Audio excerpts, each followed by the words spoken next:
Bonjour à tous, Nicolas Roman du site guitarspeed99.com, bienvenue dans cette nouvelle vidéo. Donc nous allons travailler sur la chanson de Bob Marley, Redemption Song, chanson qui est sortie en 1979 sur l'album Uprising, dernier album qu'il a fait avec son groupe les Wailers. Voilà, donc comme d'habitude, n'hésitez pas à télécharger la partition que je mets à disposition sur mon site, elle fait quand même 4 pages, elle est quand même bien remplie, il y a quand même de quoi faire. Alors c'est pas un morceau très difficile évidemment, c'est un morceau qui est accessible pour les débutants. J'en fais pas beaucoup des morceaux pour les débutants, je me suis dit tiens pour changer un petit peu, je me suis dit que c'était une bonne idée. Voilà, donc j'ai ressorti ma guitare sèche pour l'occasion. Alors, on va commencer par parler un petit peu de l'introduction, petite introduction tout à fait sympathique.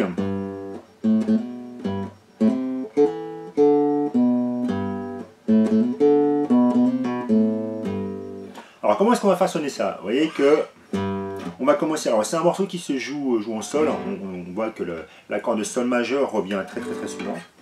Donc vous allez commencer ça avec, au niveau doigté je pense que c'est pas mal, l'annulaire à la case 3 sur l'accord de mi grave. Voilà. Alors toute la partie introduction vous pouvez attaquer ça avec le pouce. Ensuite vous prenez l'accord de la vide. Ouais, en fait chacune des notes ici va être amené avec ce qu'on appelle une appoggiature, c'est-à-dire on va jouer d'abord la corde à vide et très vite on va faire des hammers. Alors si vous avez un petit peu du mal à faire cet effet, vous allez pouvoir le faire basiquement de cette façon.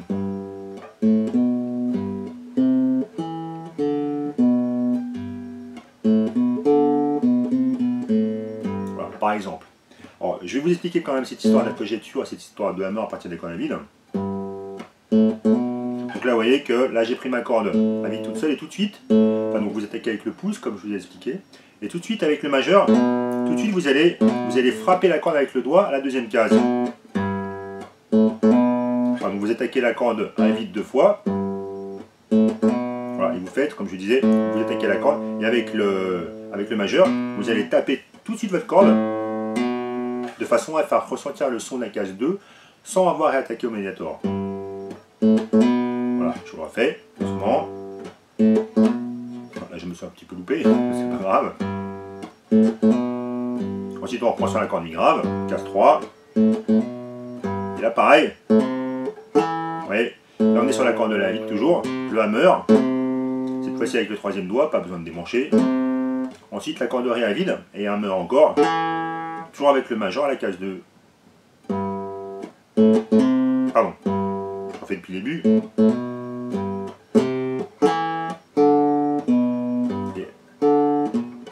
La descente, on va la faire normale, corde de ré à vide, case 2 sur la corde là, jusqu'à la corde mi grave à la case 3.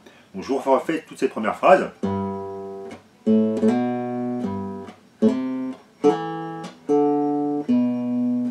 Voilà. Je la fais sans les effets de hammer maintenant.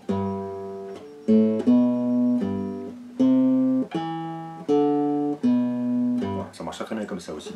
Je refais depuis le début.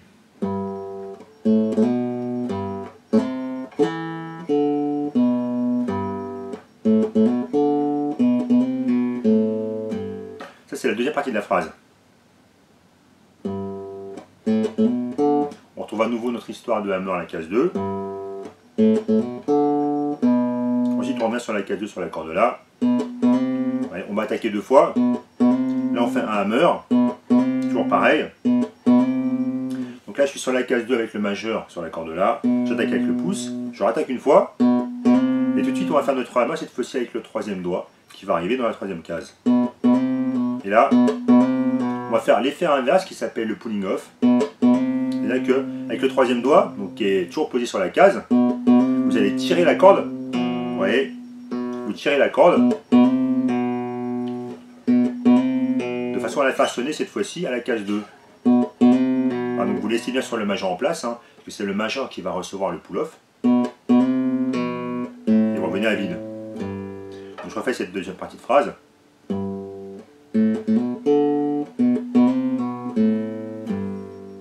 Alors je fais depuis le début. Je vais essayer de ne pas me tromper.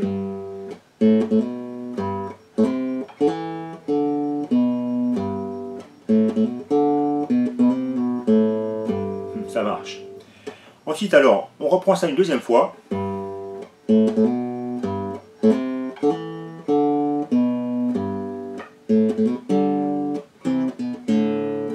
Voilà. Et vous voyez que la deuxième partie de la phrase, elle change. On a toujours l'histoire du hammer, dans la case 2, pardon. Là, on va attraper les deux cordes. Donc, cette fois, vous pouvez faire ça avec le pouce et pousser l'index, par exemple. Hein. Là, j'ai pris avec le pouce la corde ré, avec l'index la corde sol, c'est-à-dire les deux cordes du milieu. Là, je vous refais un petit rappel des cordes à vide, hein, ça ne vous fera pas de mal si vous débutez. Mi, la, ré, sol, si, mi. Apprenez-les par cœur, ça vous aidera beaucoup. Mi, la, ré, sol, si, mi. Donc je reprends cette deuxième partie de phrase. Deux cordes. On revient à nouveau sur la case 2 de la corde là. Ensuite, là on est sur la case 3 de la corde là, la case 2 de la corde ré. Et on prend c'est pareil, deux cordes pouce index si vous voulez. Ensuite on vient une seule corde sur la case 2 de la corde là. Ensuite les deux cordes ensemble, à vide, corde là, corde ré. Pour venir à nouveau sur la case 3 de la corde de mi grave. Je refais cet enchaînement là. Deux cordes, une, deux cordes et une. Je refais cette introduction en la ralentissant un petit peu par rapport à la cover du morceau que j'ai fait tout à l'heure.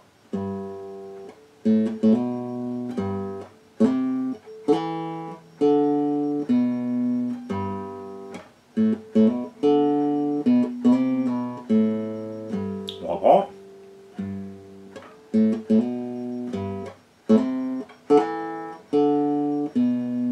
Ce sont deux cordes.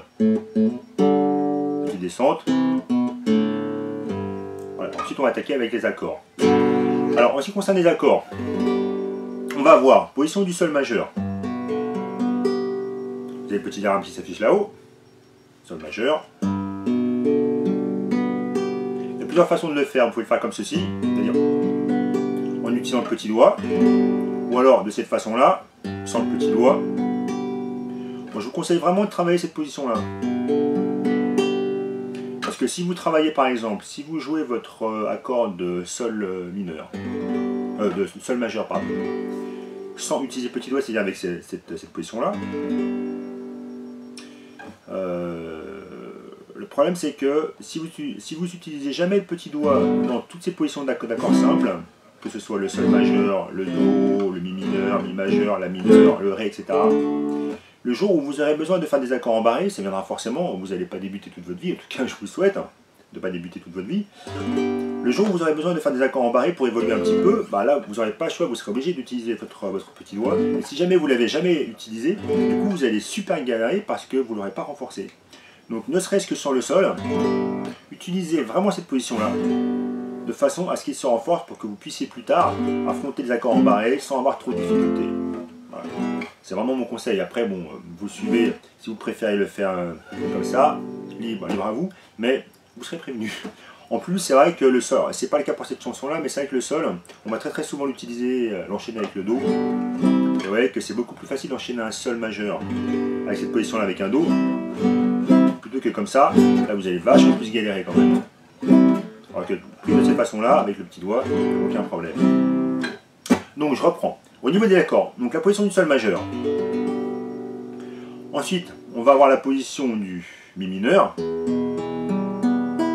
Donc là, généralement, lorsqu'on débute, c'est le premier accord qu'on apprend. En tout cas, c'est le premier accord que j'apprends à mes élèves, parce que c'est vraiment le plus facile, ils n'utilisent que 2 doigts. Vous avez toujours le diagramme là-haut, hein, donc la majeur à la case 2, annulaire à la case 2 également. Vous pouvez faire comme ça aussi. Index majeur. Personnellement, je préfère cette position-là. Maintenant, libre à vous. Ensuite, la position du do majeur, position ultra classique qu'on rencontre très souvent aussi. Toujours le petit diagramme, hein, comme d'habitude. Bon, je ne vais peut-être pas vous le dire à chaque fois, ça va devenir lourd sinon. Donc là, troisième case sur l'accord de La, deuxième case sur l'accord de Ré, l'accord de Sol à vide, l'index à la case de 1, sur l'accord de Si et l'accord de vide de Mi. Donc on joue sur 5 cordes. Ensuite, on aura un espèce de Do avec une base de Si, c'est-à-dire comme ceci. D'accord, là, c'est-à-dire que vous avez un petit peu la même position. On va simplement remonter le majeur sur la case 2 de l'accord de La. L'index, il reste à sa place et l'annulaire, il se lève. Et on aura l'accord de Ré à vide, l'accord de Sol à vide et l'accord de Mi aigu à vide également. Ensuite, autre accord très courant, la position du La mineur. Donc là, l'accord de La à vide. Accord de Ré case 2, accord de Sol case 2, index à la case 1, sur l'accord de Si et l'accord de Mi aigu. Position très classique aussi qu'on rencontre beaucoup. Et pour terminer cette liste d'accords, on doit aussi avoir donc la position du Ré majeur. On va jouer sur 4 cordes. On a l'accord de Ré à vide, l'accord de Sol à la case 2, l'accord de Si à la case 3 et le majeur qui est pris, le majeur sur la case 2 de l'accord de Mi aigu. Voilà. Donc ça nous fait un petit peu la liste de tous les accords. Alors je reprends un petit peu ma feuille pour me rappeler un petit peu du couplet. Donc on va démarrer. Alors au niveau du rythme, on va démarrer avec ce rythme-là.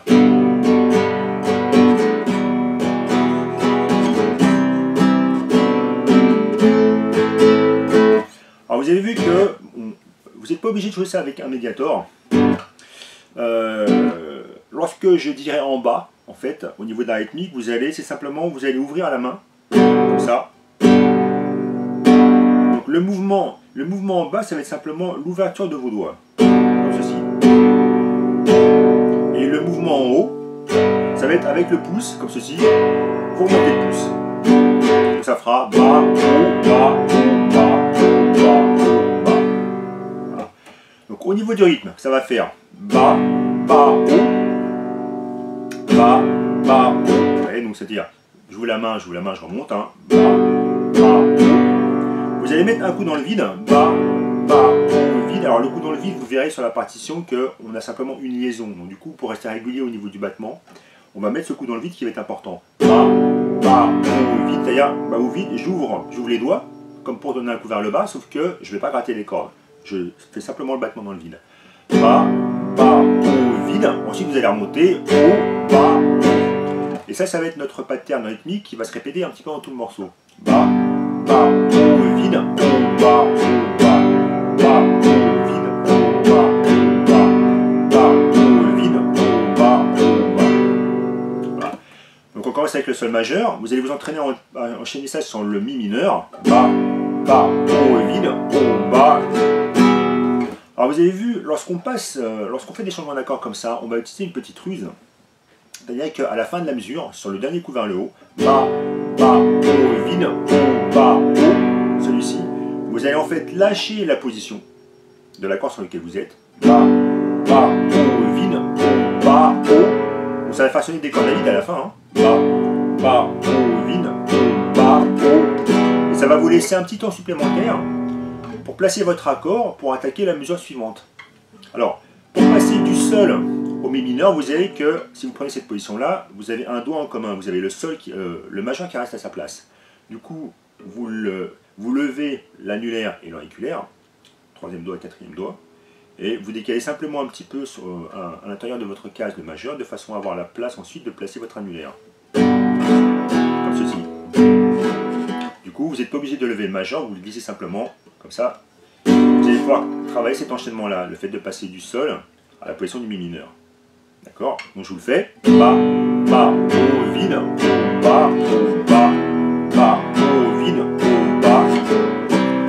utiliser exactement la même astuce pour passer sur la position du Do, qui est l'accord suivant. Ouais, donc je refais la rythmique, mon pattern rythmique sur le Mi. Ba, ba, Do, vide, O, Ba, O. Là, ouais, là je lâche carrément toutes les cordes à la fin, donc c'est-à-dire sur 1, 2, 3, 4, 5, 6 sur la 6e attaque. 1, 2, 3, 4, 5, 6, vous levez, et ça vous laisse un petit temps, comme ceci. Ça vous laisse un temps pour pouvoir placer la position du Do majeur. Ba, Ba, O, vide, O, Ba, O. Et là au niveau du rythme ça change un petit peu, on va attaquer avec des noirs, donc un temps, noir, noir, noir, le Do basse de Si, noir, noir, noir, noir, jusqu'au La mineur avec la rythmique précédente. Alors je vais vous jouer un petit peu, donc ça va s'étaler sur 4 mesures. Une mesure à compléter avec le Sol, une mesure avec le Mi mineur, une mesure qui va se partager entre la position du Do et le Do avec la basse de Si, et une mesure de La mineur. Donc ça c'est l'enchaînement du couplet. Donc je vous fais un petit peu tourner. Le Sol, Mi mineur, le Do basse de Si, La mineur, on lâche tout et on revient. Le Sol, vous enchaînez comme ça.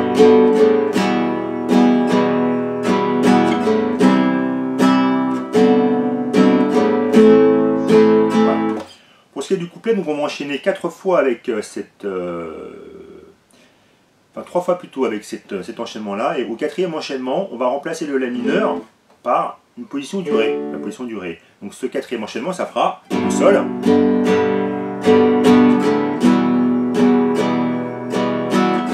Do, Do basse de Si, et on place le Ré 2 fois de suite.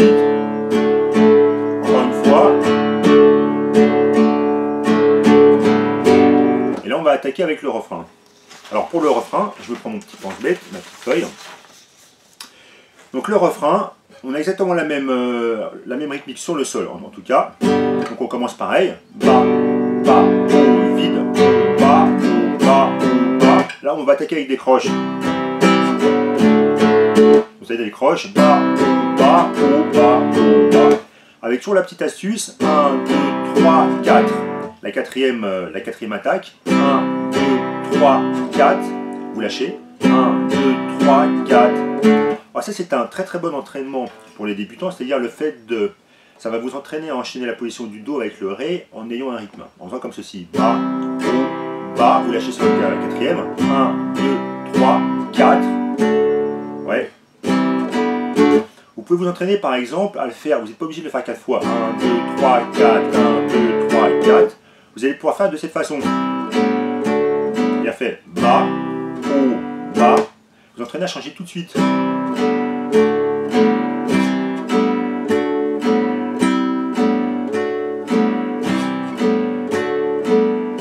D'accord? Comme ça, au niveau de la mesure, ça fera donc 1, 2, 3, 4, 1, 2, 3, 4. Ensuite, on reprend avec la position du Sol. Donc je vous fais un petit peu donc, cet enchaînement-là.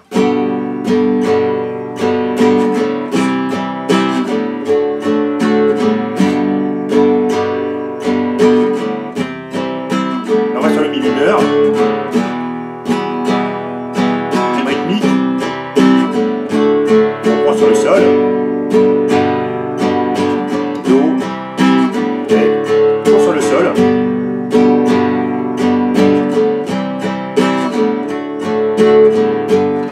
En fait, l'enchaînement du refrain, il s'étend sur 2 mesures. Une mesure sur le Sol.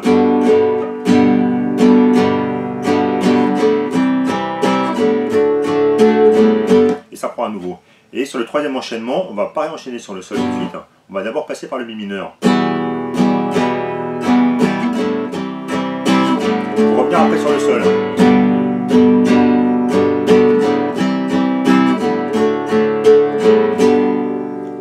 Dans la fin de la cover, que j'ai joué tout à l'heure, on va avoir un enchaînement sur...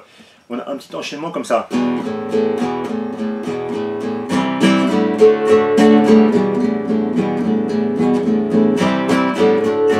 Ah, donc, dans la partition que je prenais sur le site, c'est ce que j'ai appelé le pont, enfin c'est un espèce de break en fait. Alors pour jouer ça, c'est pas spécialement compliqué. Alors vous allez pouvoir jouer ça soit comme ceci, soit avec le pouce. Hein. Donc le truc c'est que donc, on prend la position du Mi mineur qu'on a vu tout à l'heure, et on va venir alterner entre la position du Mi mineur et simplement les cordes à vide. Donc on va avoir une attaque avec le Mi mineur.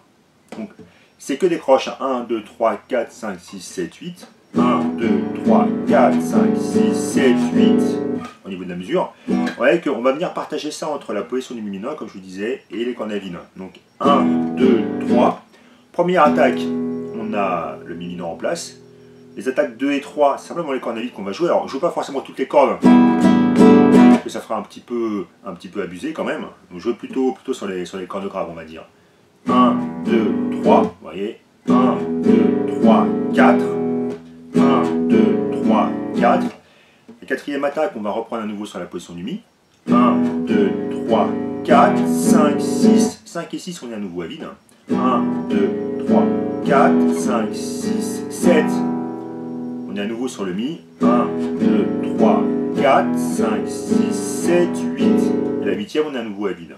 1, 2, 3, 4, 5, 6, 7, 8, 1. Et la mesure d'après, on commence toujours sur les cordes à vide. Ensuite, on va prendre la position du Do et la position du Ré. Et c'est ça qui va s'enchaîner. Je vous le refais. Do à vide, comme je l'ai expliqué tout à l'heure.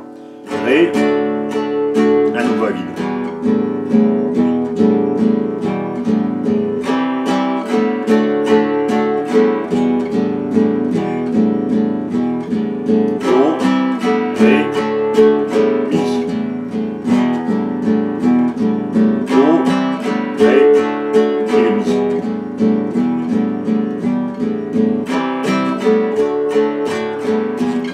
À l'intérieur du morceau, en fait, ce passage-là, il va l'enchaîner 4 fois de suite.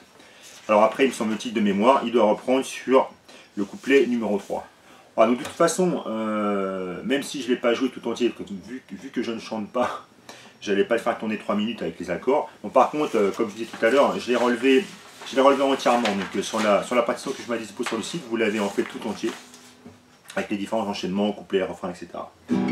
Voilà, donc j'espère que cette petite vidéo sympathique, vous donnera envie de travailler ce morceau. Donc n'hésitez pas à laisser des petits commentaires, soit sur mon site, puisque maintenant de toute façon vous avez, pour les personnes pour ceux d'entre vous qui sont habitués à aller sur mon site, depuis la nouvelle version qui est sortie depuis à peu près 1 mois et demi, 2 mois, vous pouvez laisser maintenant des commentaires directement sur les pages d'accès aux vidéos.